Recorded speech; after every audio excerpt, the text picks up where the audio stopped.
Are you looking for inspiration on a daily basis? Then check out Deal to Heal Teas. With our inspirational teas, you're sure to find something to inspire you. That's dealtohealteas.com. Put some inspiration in your situation. Wear inspirational tea and be inspired all day. Let's go to dealtohealteas.com. Again, that's dealtohealteas.com.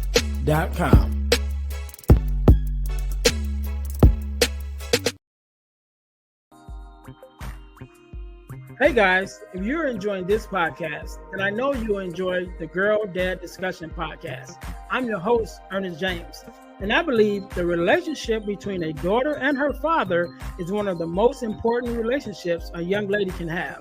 And therefore, my mission is to promote the daddy-daughter relationship by sharing the voices of girl dads to the world. So check out our podcast on every platform where podcasts can be listened to. And if you want to watch the podcast, check us out on our YouTube channel. Again, that's the Girl Dad Discussions podcast with your host, Ernest James.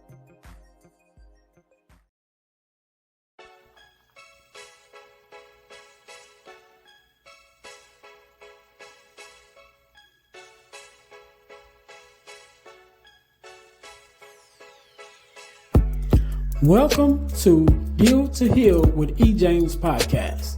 On this podcast, my guest and I will discuss topics and ways to help us to heal in every area of our lives. I believe that everyone can live a life that is happy, healthy, and whole. So I'm on a mission to help people to deal, heal, and fulfill. Deal with your problem, heal from the pain, and fulfill your purpose. Thanks for tuning in. Let's get to it. All right. Welcome to the Deal to Heal with E. James podcast. I am your host, Ernest James, and I believe that everyone can and should live a life that is whole, healed, and healthy. Therefore, I'm on a mission to help people to deal, heal, and fulfill, to deal with your problems, to heal from the pain, and to fulfill your purpose. Thank you guys once again for tuning in to our podcast. If you haven't already, make sure to listen, like, subscribe, and share our podcast on all of your social media platforms. Also, make sure you guys check us out at our new YouTube channel, which is the Deal to Heal Podcasting Network, where you can find not only the Deal to Heal with E. James podcast, but you also can find the Girl Dad Discussions podcast, where I talk to other girl dads like myself about the daddy-daughter relationship in order to combat the narrative of the absent father and the fatherless daughter. And of course, you can also find, the Deal to Heal with E. James podcast there. And there's also two other podcasts that's there on the Deal to Heal podcasting network on YouTube. So make sure you guys go and check us out again on our YouTube channel, which is the Deal to Heal podcasting network. One more thing, our product of the week. As you guys know, we are a self-sustained podcast, and one of the ways we stay on the air is by bringing you amazing products for you to purchase. And so our product of the week is our Purpose Journal as well as our Purpose Planner, because I believe we need to journal to keep track of where we've been and where we are, as well as plan for our future. So you guys can get your copy of the Purpose Journal and the Purpose Planner, which are both available on Amazon. The links are in the description under the podcast, wherever you're listening to it, whether on YouTube or on your podcast listening platforms. Just check out the descriptions for more information. And also in the description, there's a lot of great information that we have there. Make sure you guys go and check that out. But today, just like any other day, we are blessed with a guest, Mr. Myles Dale. I would say Miles Davis. Almost. David Myles. I just turned your whole name around. How you doing, man? Man, Ernest, I'm doing well. It's an honor to be on your show and to be with your listening family. And so thank you so much for allowing me to be here. Thank you so much for your work in this space. It is so needed. And I guess just want to tell your listening family, um, if you know someone, write down 5 other people, reach out to them, and have them tune in to what Ernest is doing. They need to be listening to this, and you also need to be, sharing it with your friends. And like, so just take 10 seconds and say, hey, Sarah, hey, Jimmy, you need to listen to the Deal to Heal program. Seriously, just like that. Drop them a link. Drop them a link in a text message and tag them to what Ernest is doing, because people need to hear it. And personal invitations is one of the most important ways that changes lives. So act on that today. Do it before you're done today. Just start writing down some names of some people. And when this is done, tag it. Okay. All right, and I appreciate that. This is not a paid promotion, so I thank It you. is not. I thank you very much for that, and I thank you for being here, because you could have been doing anything else with anyone else, but you're here with me and my listeners, and I definitely appreciate it. Before we jump into um, the formal interview or podcast, should I say? One thing I know about you, that you are a girl dad like myself, and so whenever I have a girl dad on, I always ask 2 questions. What does it mean for you to be a girl dad, and then what is something that your daughters or your daughter or daughters have taught you? Oh, man. To be a girl dad is like a huge privilege, and it's a huge honor to, my mom's gone home to be with the Lord. So the two most important women in my life, my wife and my daughter. So I have my queen and my princess, and she's 17. And, you know, you see that part of you that wants to encourage them to grow, but there's that part of you that's also protective of them in a way. And so, like, she'll tell her friends, like, hey, my dad wants to meet you, like, whoever it is, And so, like, that big part of it. And then also because I just learned so much from her. Like, she's really a neat, a godly young woman, with just a lot of zip and a lot of just, she's got a lot of fortitude in her. One of the most important things is always, since being really young, have always told our 4 kids, we have boy, her, and then another son. 3 things. 1, dad loves you. 2, dad's proud of you. 3, dad thanks God that you're my son, that you're my daughter. And having worked with leaders and worked with people, some people, Ernest, as you know, they've never heard a parent or a significant person tell them that Mhm. they love them, or to tell them that they're proud of them, or to tell them that they thank God that, you know, you're my child and it's who you are, not the things that you do. And so, my daughter's constantly teaching me things, and I love her questions, her inquisitive mind, and not a satisfaction for pat answers either.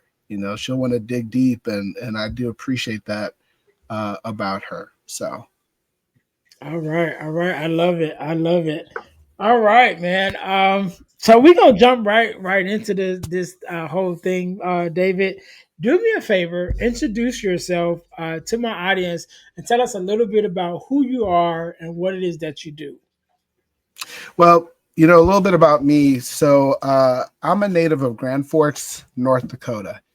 And usually when I do that, yep, especially chocolate folk, they get this look on their face because they're thinking like, yeah, I know North Carolina, Charlotte. I got family in Charlotte. Did you say Dakota? Like, are any of us up there? And because a lot of people have not seen like chocolate Norwegian before. My parents were in the military, and got transferred from Bitburg, Germany, Ramstein Air Force Base, to Grand Forks, North Dakota, at the end of the 60s, beginning of the 70s. Was one of the first African American couples there, and they ended up retiring there. And so I grew up in that area, the youngest of 3 in a family. And yeah, in my family, my dad had been in the military 22 years, Vietnam, Iran, a lot of different places. Did struggle a little bit with alcoholism, so grew up with that. Grew up at a time when my brother left and went off to middle school and then off to high school. I was in the school of 1,000 kids. I was the only African American, so they had diversity until I got to the high school where more of the kids from base were at on the north side. And so, that's a little bit about my story. I grew up with seizure disorders as a kid. So I had these really bad febrile seizures at a time where people didn't understand seizures, and they Mhm. considered doing what was called a hemispherectomy, where they were going to actually separate my hemispheres or cut out part of my brain because my febrile seizures that were grandma were so bad. Um, so you're in a time, chocolate and seizures.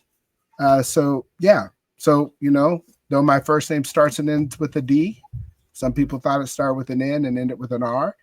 And I remember one day in class, one of my teachers said, "Hey, little Jenny, you're going to be something. You're going to be an attorney." And then she looked at me and she said, "Mr. Myles, you're not going to amount to anything. At best, you'll become a garbage collector." And the reality is that there's no pain that any particular group or person has. The CDC did a study and it showed that 57% of teen girls in 2023 reported persistent sadness and hopelessness. And that's led me to serve on the board of a group called Treehouse, whose goal is ending hopelessness among teens. But a lot of this eventually led to me becoming a suicide survivor as a sophomore in high school. And one of the big things is the fact that I should have been a statistic, but not like a traffic statistic. But I should have been the 2023 that found that 22% of teens seriously considered suicide, 18% made a plan, 10% attempted, and 3%, like myself, required medical attention. But the fact of the matter, Ernest, is that I'm still here. And Mhm. there's a reason why I encourage your listening family to reach out to people. Because unbeknownst to my locker mate, a guy named Lance Porter, one day I was at my locker. He got his books. He turned and walked away. And then all of a sudden I heard him say, "Hey, Dave." I said, "What?" He goes, "What are you doing Thursday?" I said, "Nothing." He goes, "You want to go with me to this thing called Student Venture?" I said, "Sure." Ernest, those 10 seconds is the only reason why you're looking at me today. Because someone took 10 seconds, I call it the 10-second challenge, to basically give me an invitation.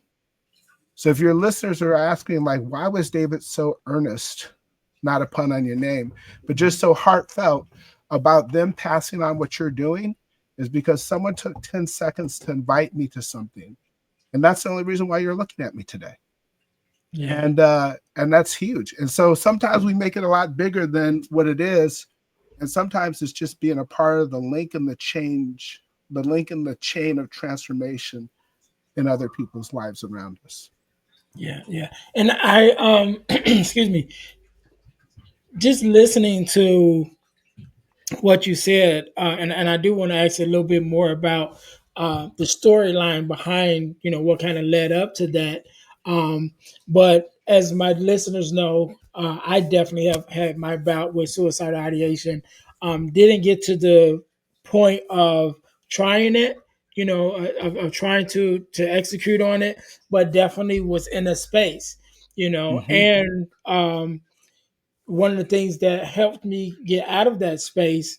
So I talk about, I did my first TEDx talk last year, and it was about my experience with suicide ideation. And I used the acronym FUN, which is FUN, as how I got out of it. And it stands for Focus, Unite, and Normalize. And that unite part is similar to what you're saying. Like the unite part is getting with like-minded people, getting with people to understand, you know, what you're dealing with, and with people who help to pull you out of that space.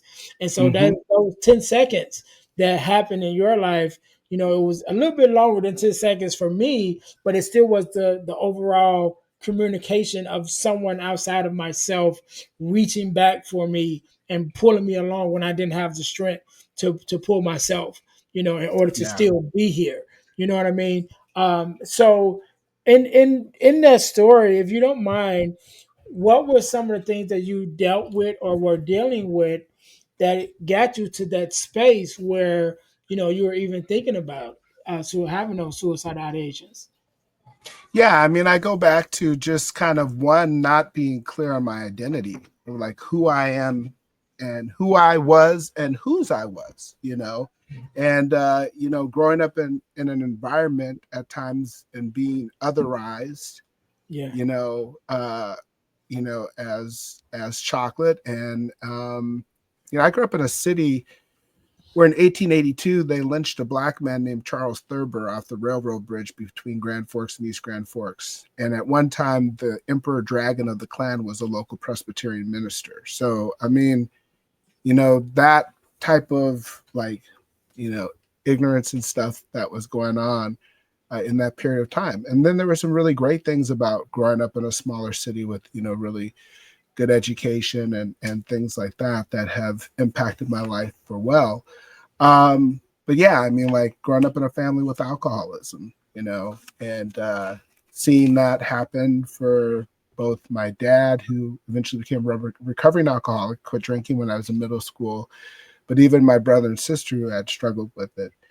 Me having seizure disorders, I was on medication. I wasn't able to, or was not supposed to, be drinking. Mhm. And so, in ways, that became almost a protection over my life. And so, the semester or the quarter that I didn't, attempted in my life, I had a bad arm injury in wrestling, snapped one of my bones, and wanted to keep wrestling. Didn't even realize it happened. And we were getting ready for a match, and you had to wrestle a bunch of fresh people. We were just doing a bunch of endurance stuff, and move happened, and I didn't even realize. I just kept trying to move, and the guy looked at me with this shocked look on his face, and I looked down. I'm like, oh, my arm shouldn't look that way. And I had a bad reaction to the anesthesia and things like that. But there was stuff that I was just going through. There's things that I was wrestling with. And here's the thing: a lot of people, they really didn't know. And I just got a Facebook message the other day because on May 8th I celebrated my 38th spiritual birthday. Like for me, my faith is unbelievably important, and it's been a critical part of my walk and my journey. Mhm. Um, and the person was just like, I kind of thought you were the person who had everything, that you had it all together. And in similar ways, we're seeing this thing with mental wellness, brain health, suicide. It's crossing every zip code, every demographic. I mean, a few years ago, Chelsea Christ, who was one of the three African American women who were Miss America, Miss USA, and Miss Universe, she stepped off the 28th floor of her Soho apartment and had, her mom, she released a book called By the Time You Get This, I'll Be Gone, which was her last message that she sent to her mom. But, she was a law school graduate, friends with, Denzel and Paulette Washington. And people are like, what? Because this is something that's, kind of crossing so many different things. And so I had my own story with that. And the truth of the matter is, like, I had it all planned out. I had my thing planned out. No one was home. And the facts of the matter is, my mom was at a meeting and she said the Lord told her, you need to go home now. And she came home and busted, and I was rushed to the ER. And thankfully, my story didn't end there. And as I like to say, I'm still here. And so it would be after that Lance would invite me to this thing called Student Venture, which was a high school ministry. And I went from kind of more of like religious understanding to like a true relationship with Jesus Christ, And believe me, I understand for some people they have different spirituality, and there's some stuff that's happened with particular groups of population where you're wondering, don't worry, I've worked with those groups, and sometimes experience more racism inside the church than outside of it. But for me, that person is real. And afterwards, after my attempt, I had, great teachers and mentors. I had great clergy, and I had great coaches. And Ernest, with my track coaches, I would finish my senior year in javelin 14-1, 14 first place, one non. I would win a state and national title. Um, have, top three furthest throw in the nation in the top 20 for my age group. I go on to North Coast State University, become an NCAA All-American, and earn my bachelor there. From there, I'd go on to receive my master's from one of the top seminary graduate schools in the world and be given the President's Award. And the funny thing is that the kid who was supposed to amount to nothing even had a city name a day after him. But my thing here is to tell people this is not to impress you. It's not, you know, and they may have heard you say the same thing, like it's to impress upon you. Your today's not your tomorrow, your condition's not your conclusion. Delayed is not denied. And one of the important things is what you said about unite is community. Mm-hmm. And community is broken out in the word common unity. Just like responsible is response able. We're able to respond. But community, that common unity, and having people around you, like you said, who believed in you when you didn't even believe in yourself. Um, and so those were some of the things that were super important to me, understanding my identity and then growing in three key areas of self-awareness, taking action, and staying resilient. And those have been, three huge areas of my life. But that was some of the things that was going on around me. It was the my own things of wrestling, not only with just some mental wellness things, because as an adult right now on the piece with resilience, it's understanding even this week that doing some testing in helping my own children and looking at some things with adult ADHD and maybe seeing the depths of how that's affected me. Now, I'm not a licensed psychologist, not an expert on this. So this is just part of my own story. And I'm a person who believes in choice and volition and will. So I'm not apt to just say this label is this, but also understanding some of the things maybe in life I did struggle with that have been both a blessing and challenges that I've had to overcome. So that's a little bit of a word salad, but that's kind of part of my story and some of the things that even brought me to the point of saying, you know what, I'm done, you know. And so that like that's a very dark place. I mean, like it's a very almost like black hole vacuumous type of thing. And having served as a pastor and been on both sides of being the person who's attempted to end my life and walking with leaders and family through the loss of a child, a parent, a friend. Um, Sometimes in that moment, it's dark and you're not hearing anything. Yeah. And so sometimes there are people saying like, well, if I would have just did, I would have did this. And sometimes there's point where the person like they've made that determination and where it feels like, death and silencing the noise and the pain um, is the only thing for that person. And they're Yeah. feeling that. And it's really, it's hard overall. And like you, because there's a lot of shame, guilt, and fear around this subject, I don't mind having the conversation. I would love to see a million people turn from suicide to flourishing and purpose because we're losing wonderful neighbors every single day. Literally, miracles walk by us, and we're losing them, and we need them, and they're special and they're valuable. Yeah, you said a couple things that I want to touch on. Even in my own experience, like I said, I definitely had the suicide ideations, and it's just, the blessings of God that I didn't get to the point where I started to act upon those, those Mm-hmm. thoughts. Um, but I was a minister in the middle of that. Mm-hmm. I was serving in ministry myself, when I was going through, and you mentioned about that space feeling like a dark hole, and the way that I explain it is is you get to a space where, and I'll just speak for myself. I was in a space where I was dealing with so many different things at the same time. Number one, that's number one. So, because most people usually, when someone is going through suicidal ideations or they've followed through with the suicide, most people only see the surface, the thing that's on the surface. Yep. It's like, oh, they took their life because they got divorced, or they took their life because, they went broke, or they took their life. Be like, no, that's just the thing that you see on the top. You know what I Right. mean? But there's so always so much stuff up under it. And so I was dealing with several things at one time, including the passing of my mother-in-law, who I loved very dearly, the passing of my mom, you know what I mean, of going through a divorce, just everything, all those things at the same time. So if you picked any one of those things, you know what I'm saying, I could handle that. You know what I mean? But it Yep. was the accumulation of all the things that I was dealing with at the same time.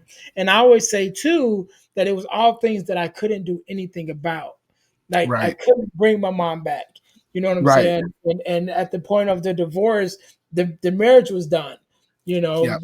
With my own financial status that I was in. We were in a recession, so I couldn't, you know what I mean? I couldn't just go out and make more money. So all these things that were happening to me at the same time that I could not control, and it was like, man, what am I going to do? And then the other thing that you said and mentioned about wanting the pain to stop. And I always tell people that suicidal ideations and suicide is not about taking your life. It's about stopping the pain. You know Hmm. what I mean? It's like when you get to the point where you're feeling so much pain that you can't control, it's like, I just want the pain to stop. You know what I'm saying? And so a lot of people, again, follow through with it because they just want it to stop. Not that Yep. they necessarily want to stop living, but it Right. gets to the point like that's the only thing that I can do to control this whirlwind of things that is happening to me to make it all stop. You know what I'm Yeah. saying? And Yeah. And so, we often think too that, good times will never last and bad times will never end. mm, And so so sometimes when you're in that moment, you're thinking, and I've heard people just, say, like, they're like, this is never going to end. And it feels like one thing after another. And it can be the smallest things. I remember, moving back, and one of my leaders that I pastored at a church, over a decade so ago, he was at home making caramels with family. And like he went to bed, and everyone just thought he went to bed because he was tired. And he tried to, end his life. And, next thing you know, we're a bunch of us are at the ICU unit of a hospital. Um, he shouldn't have lived with what he attempted. And I remember when we finally got to talk to him, because there was a lot of things in reconstructive surgery that had to happen. And he said, I don't know what I was thinking. He goes, I just had this thought that my wife and the kids and everyone else would be better off without me. mhm, And took very, drastic steps that have had life altering things.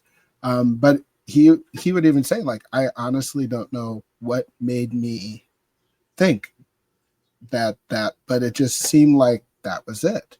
And so, and that's that part, because sometimes people think everything is logical and rational on some of these things, mhm, and they're not, you know, no, um, they're not. And so, over the years, I have a motto in my life, and I've got to live it even more acutely these last 3 years, which is why I talk about resilience and working on something that's called self-oppositional resiliency. And it's the ideas of which we kind of, we oppose ourselves, and can even help us move from a victim mindset to empowerment and engagement. But my statement is this: my adversity is the fertilizer to God's future harvest in my life. Now, for those who are faith neutral, because I speak in both faith spaces and faith neutral spaces with government and education and school, and so it would be, my adversity is the fertilizer to my future harvest. But it's the idea that as we're going through adversity, it's literally like fertilizer. And like, what's the best fertilizer out there? The best fertilizer is manure. And manure, Ernest, it smells like, you got it. it And it's smells like like where it comes from. stinky and clumpy, and it's really just like, but here's the thing: what's the purpose of a harvest? It's feeding other people.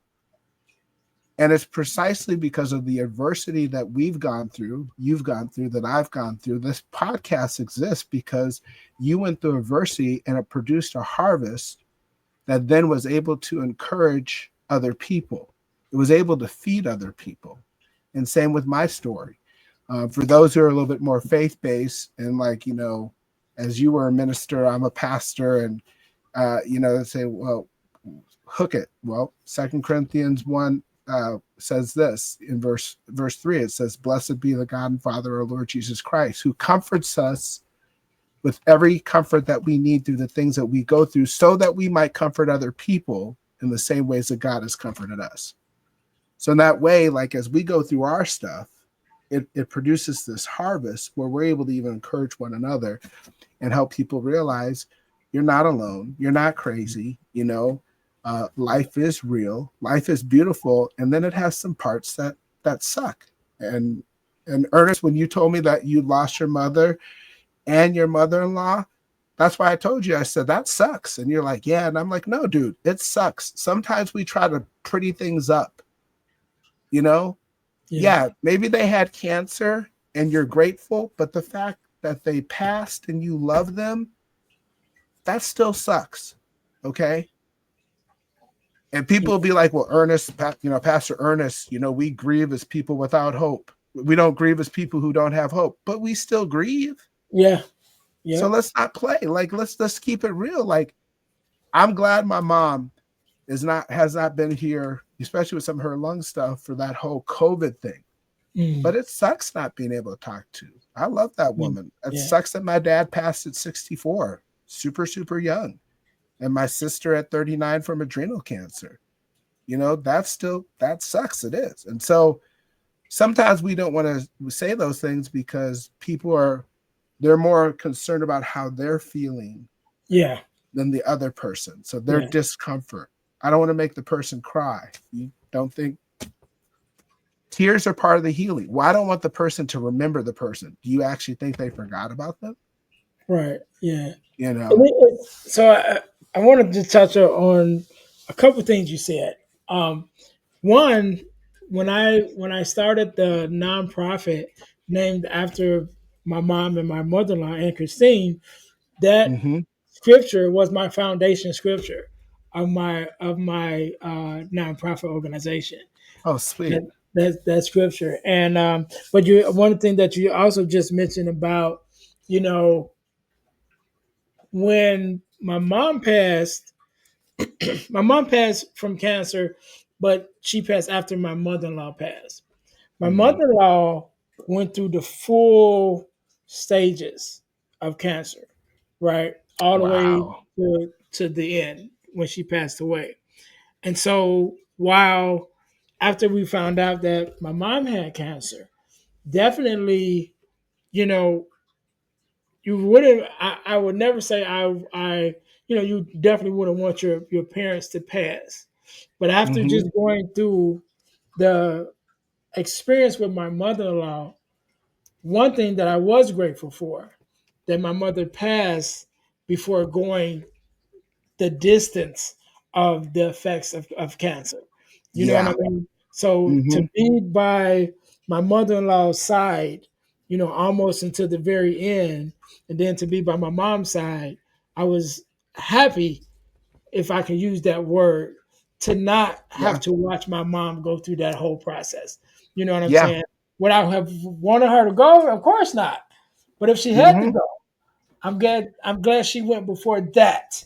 Before Right. those final stages and the effects that it has on your body and things like of that nature. So definitely understand, you know what I mean? Like sometimes, there's a thing called the law of polarity. And Mm-hmm. it simply says there's nothing that's all good and nothing that's all bad. But in Exactly. everything there's good and bad. And so while, it was bad that my mom passed, but to me, it was good that she didn't have to go through the pain that I knew she could have went through after it, going through it with my mother-in-law. Um, yeah, yeah. So before we get out of here, I want to go back to your experience, because you mentioned about the self awareness, and definitely the self awareness I think is a key thing to all of us, because I remember just recently, as recent as maybe 3 or 4 years ago, I took my first disc assessment, and I had never even Yes. heard of the disc assessment, a couple Yep. years ago. And when I took it and got my results back from it, and I was just like, man, it was such an impactful uh, experience for me to be able to really kind of understand myself more, and understand, get more about that self awareness and self identity that you have of yourself. And that's when I was getting more into personal development and things of that nature, Hmm. And so, but I just know that one of my things that after I took it, I was like, okay, as a speaker myself, that speaks in schools, I'm like, I want to get this into the hands of, high schoolers, like Yeah. juniors and seniors, because if they could take this assessment and really begin to know themselves before stepping out into the world, next level after high school or whatever, I'm like, I know it'll help them. Excuse me, because I have been out of school. I don't even know how long I've been out of school at this point, So, but I know I know how much it helped me as an adult. So I'm like, if I could get this into the hands of students just crossing over into adulthood, to be able to know themselves a little bit more and know more about and have that self awareness of themselves before becoming a young adult, I think that it really help them. So in your experience, even as you begin to be more self aware, how much of a part did that play in you? Changing things around for yourself after you had the whole experience. Yeah, Ernest, I'm really glad that you brought that up. And one of the things that I do, so I'm the president of PDM Enterprises Incorporated. And our motto there is we're wanting to transform your greatest asset, which is people. And so we are a leadership and consulting organization that works with government, education, nonprofit, for profit. Um, and then also the David Myles group is where I do my keynote speaking, and there my passion is helping change the lenses through which people see themselves, their world, and transform both. And so when you talk about self-awareness, the definition of self-awareness, it's the understanding of who you are. That includes your belief, your personal values, and what motivates you. It's the things that make you tick. And so I'm very big into assessments, not to pigeonhole people, because I find people to be just so incredibly complex. And one of my illustrations I'll do with students is I'll have them hold up their thumbs. And I'm like, even if you had a twin, if we fingerprinted you in Interpol, we could find you any place on the face of the planet. And for me, it's because people are once in eternity creations that there'll never, never be another one of them. That out of the 7.5 billion people on the first face of this planet, there is one Ernest James. And you are amazing, dude. You're absolutely amazing. And so I do use the disc and, Myers-Briggs and Enneagram. Those are frameworks. Mhm. Very, very good. There's a disc profile by Intermetrics that uses, and in the first paragraph, it says people who are self-aware tend to be more successful because they have an understanding of who they are and the things that they gravitate towards their strengths, and more importantly, of who they're not and the Mhm. things that they don't necessarily need to give their time to, you know? And then you understand interdependency, where independent people realize they're not an island unto themselves, but they're connected, and you start working with other people who have better gifting.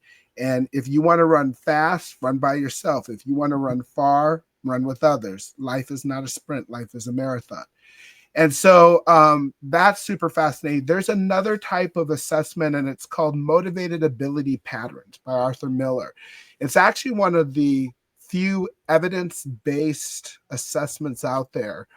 And it's actually, what's neat about it is it's narrative-based. So you write out in the 1.0 version that's called True Motivate, and I can even get you a link that would help people to be able to take it at no cost. Mhm. I did the original motivated ability patterns where some church leaders poured into me as a young leader. It was about a 2 to 3 month process of longhand writing and interviews and my story and life. They now, with technology, have found a way to do it with really just little short blippets of things that were, really impactful to your life. What triggered it? What was the process? What was the outcome? And it'll pull up these 28 values of your Your top five love to do, your 27, your top five love to do, your middle 11 can do, and your bottom 11 have to do. In the motivation code or M code, which is the 2.0 version, it goes up to 32 and it shows your motivated drivers. These are the things that drive you, whether you know it or not. And they get to the why. Really important, not the how, what, and where you have your gifting to do it, but the why and the purpose of why you do what you do. And I'm an adjunct professor at the University of Northwestern St. Paul, as well as Luther Seminary and graduate. I've been doing that since 2018. And we started doing that with our students because, it's helpful before you start spending $45,000 a year to finish and say, yeah, I'm not sure I really want to do this. And this M code, the True Motivate, it's nice because it looks at the things that motivate you in a descriptive, not prescriptive. Is also attached to the Department of Labor's occupation net. So you can click on things, go in and research the career, see what type of work it is, what type of education, temperament, things like that you need for it to help you funnel down to what drives you. And so this part of self-awareness, of understanding, your beliefs, your values, what motivates you, huge. And on that point, when Lance invited me to Student Venture, I was aware that my life was not working and it needed a change. He didn't know that, but I did. And like I said, when I first started track and field, and we talked about this early on, I told my coach, I said, Tanner, I'm going to win state. And he said to me, Myles, if I can teach you to throw the javelin, because I was bad, I can teach anyone. And it was with that awareness for the need to growth that I then moved to that next part, which is taking action. Yeah, yeah, I love it. I love it. Um, I think we hit everything. I know We we kind we of bounced around a little bit. Well, I'll say this. I'll tie up this. The taking action part. So self-awareness, taking action, staying resilient. And the taking action part, Ernest, what I would do is I would practice. I would literally watch TV standing in my power position, the last part of your throwing position, watching tape of top throwers. But in that renewed awareness in track and in life, I changed the attitude that I was coming with. I changed the crew that I was running with, and I changed the goals that I was living with. And as I took these changes, it changed my trajectory. But as I changed those things, I became aware of other changes that happened, and it showed that I needed to stay resilient. And resiliency is this: it's the capacity to withstand or to recover quickly from difficulties. And why do we need resiliency? Number one, change is a constant in life. Or put another way, the only person who likes change is a baby with a dirty diaper. You know. The other reason why we need resiliency, and as a pastor, you probably shared this, either you're currently coming out of a trial, you're in a trial, or you're sure enough about to go into one. And in these last 2 to 3 years, I've had some of the most, credible growth things, including 3 unplanned surgeries, 2 unplanned hospitalizations. And I actually can say I'm grateful for those things, and I'm doing super well now because pain and adversity and suffering can be your friends if you let them. And that's why I say that my adversity is the fertilizer to God's future harvest. And so there's stuff that people are going through right now that just, it sucks. It just feels really bad. But I want to say that your greatest hurts, pains, and disappointments can become your greatest impact in helping other people, and even great joy, because Ernest, listening to you talk earlier, and again, to your listening audience, guys, I'm serious. Get Ernest's stuff, tag it to your friends, because listening to Ernest talk about how much he cares about you guys and why he does what he does, okay, people need to hear him. People need to have people who are real, who've gone through it, that aren't shoveling it and you're smelling it and saying something ain't passing the smell test. This is not that brother. And I'm not saying this like Ernest here, real clear. Ernest did not ask me to say any of this. Right. None of this. Okay. I'm saying it because you're looking at me because someone took 10 seconds. If you take 10 seconds Unbeknownst, as Ernest said, we see the top of the iceberg, but 90% of it's underwater. And what Ernest is doing here, all you got to do is pass the link. And I'll guarantee you, you're going to have some people reach back to you and say, how did you know? How did you know I needed to hear that? So at the end of the day, it's not even about Ernest and us. It's about people that you know, and it's people that you love. And you might not think that anything's going on in their lives, but Yeah. there is, and they need this message. So please pass that on. And I Yeah. mean that. I mean that from my heart, Ernest. I Yeah. really do. And I appreciate that so much. And even going to what you just said, when I was going through, well, after I went through my suicidal ideations and kind of came out on the other side, excuse me, when I started the podcast, I started to talk about it, talk about it openly. And again, I'm one of 9 siblings. And so my baby sister, my youngest sister, called me, and she was like, "How is it that you went through the whole thing, and none of us know?" Mm-hmm. And I was like, "Because we're not having the conversations." And again, you can say, ask someone how they're doing, and they say fine, and they give you a broken smile or whatever, and you never really know what they're dealing with, until you take that time to really try to find out and be like, hey, I always say when you ask someone how you doing, follow up with that next question, but how you really doing, Yep. because most of the time, especially men, and that's another reason why I'm as vocal about, my experience as a man, because we don't talk about it. We Right. don't talk about a lot of the things that we're dealing with. And when you ask us how we're doing, we're first thing we're going to say is fine, because who really wants to know? So if you do follow up with that follow up question that says, how you really doing, because you really want to know, that allows us the space to open up and say how, what we may be dealing with.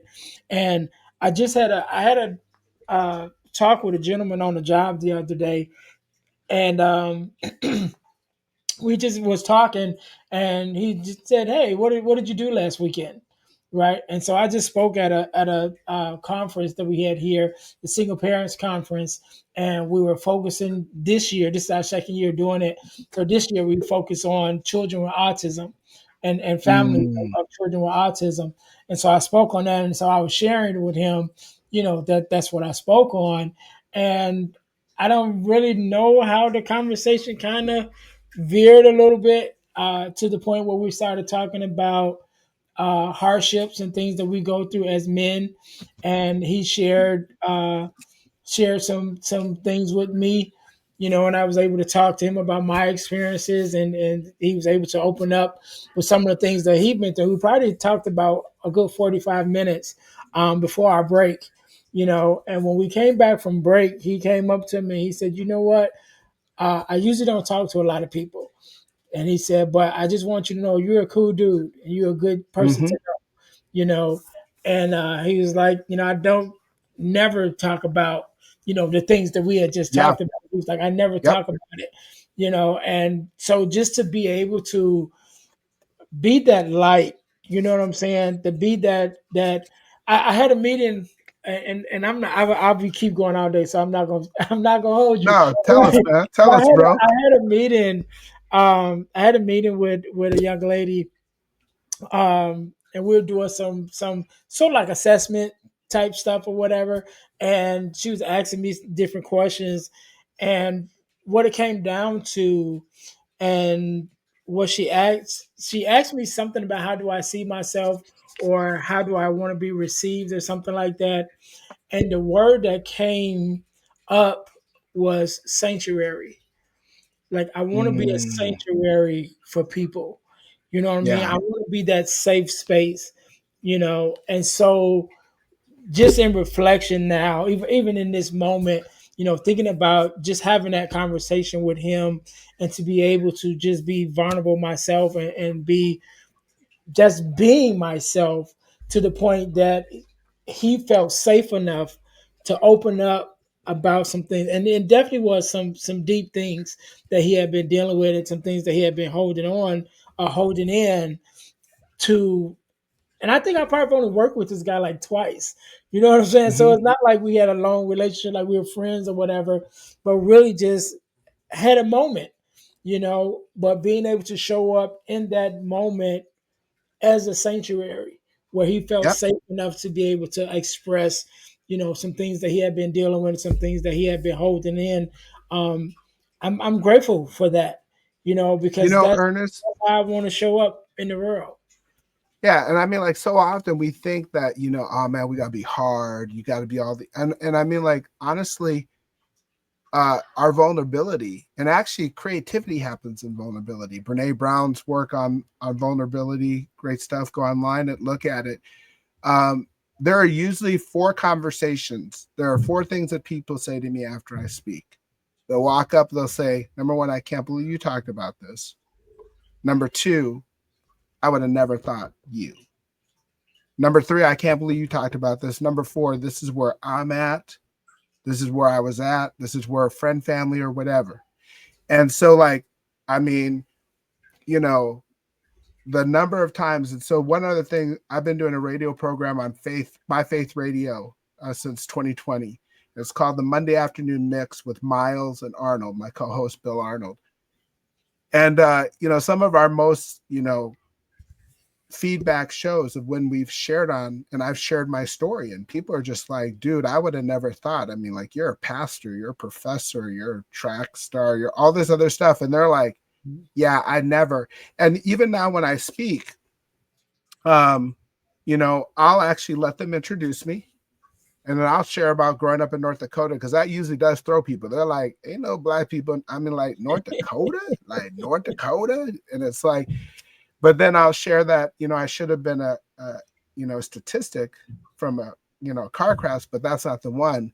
And more so the statistics with the 2023 CDC report on teen mental wellness.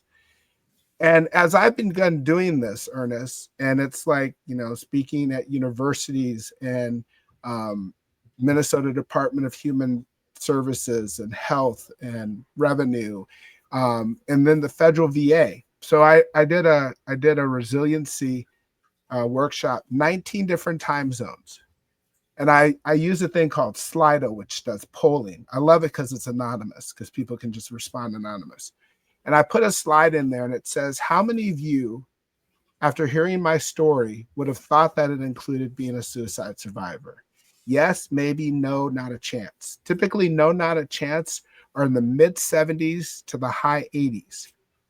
The more important slide is the one after it.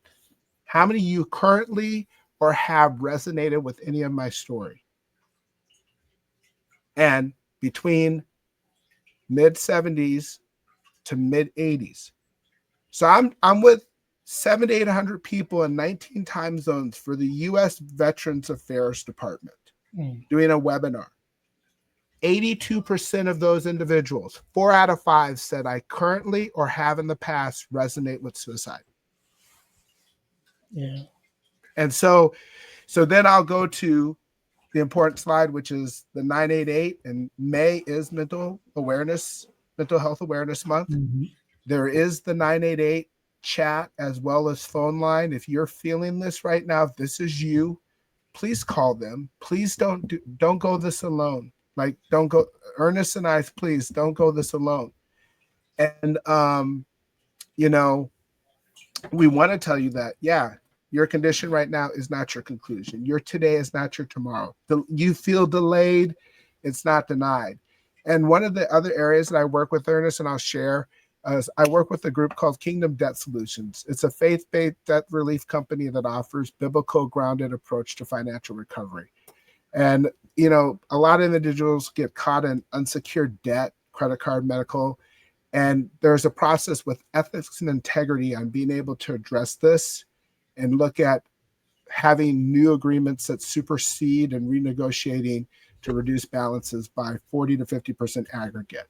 And so helping people, because finance is one of those things that really breaks down marriages, and it really breaks people down, and people get caught in this loop because people don't realize that credit card companies, they compound their interest daily.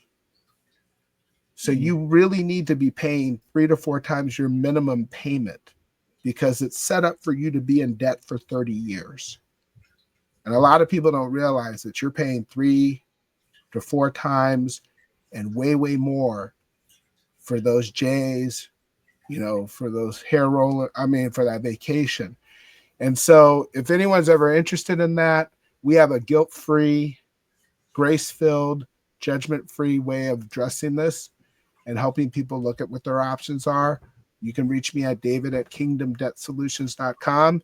And we're here. We don't charge fees. We don't have hidden stuff. We're helping people to get to be blessed, to be a blessing, Yeah. and stop feeding all this stuff to Egypt and being able to like get their houses in order and get out of all the shame, guilt, and things there that lead people as well to want Yeah. to end their lives and or end their marriages and just quit. And so those are some of the things that we do and that I do.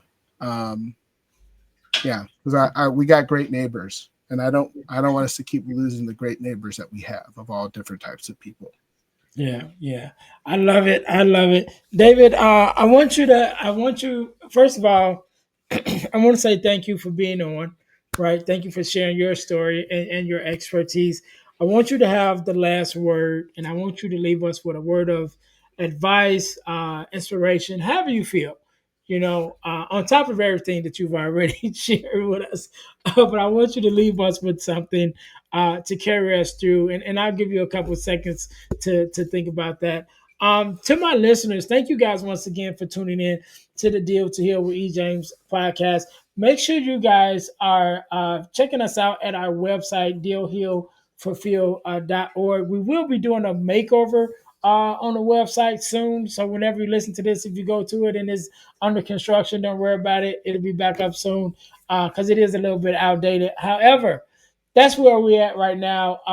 Also, check me out. I don't even have a slide for this one, but at my new website, my speaker's website, which is ernestjamesspeakslife.com.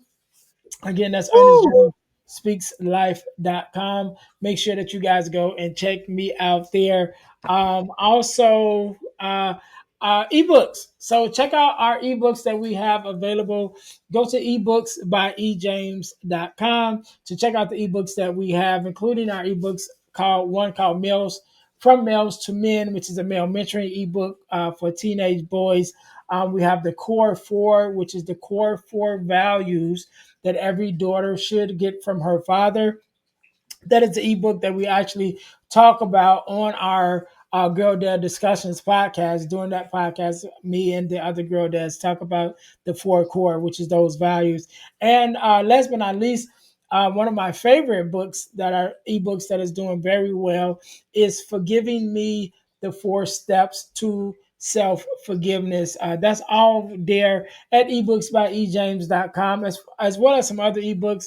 I have an ebook about starting your own podcast and some things like that. So just go to ebooksbyejames.com to check out our ebooks that we have available. Also, go to dealtohealtees.com, which is uh, our inspirational t-shirt line.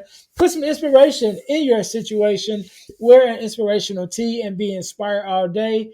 That is our tagline. So you can go to deal, the number two, healtees.com in order to check out our inspirational tees as well as our podcast merch, which is our t-shirts with our podcast logos on it. There's one for the Deal to Heal with E. James podcast and also one for the Girl Dad Discussions podcast. Last but not least, over the last couple years, I've been blessed to be a part of an organization called the Forgiveness Mission. And what we do, we have free virtual workshops every other month talking about the subject of forgiveness, forgiveness of self, forgiveness of others, forgiveness of the world, even how talk about how forgiveness affects us physically with our bodies and emotionally. So it's something that you definitely want to check out. The workshops are virtual. They are absolutely free, but the information is priceless.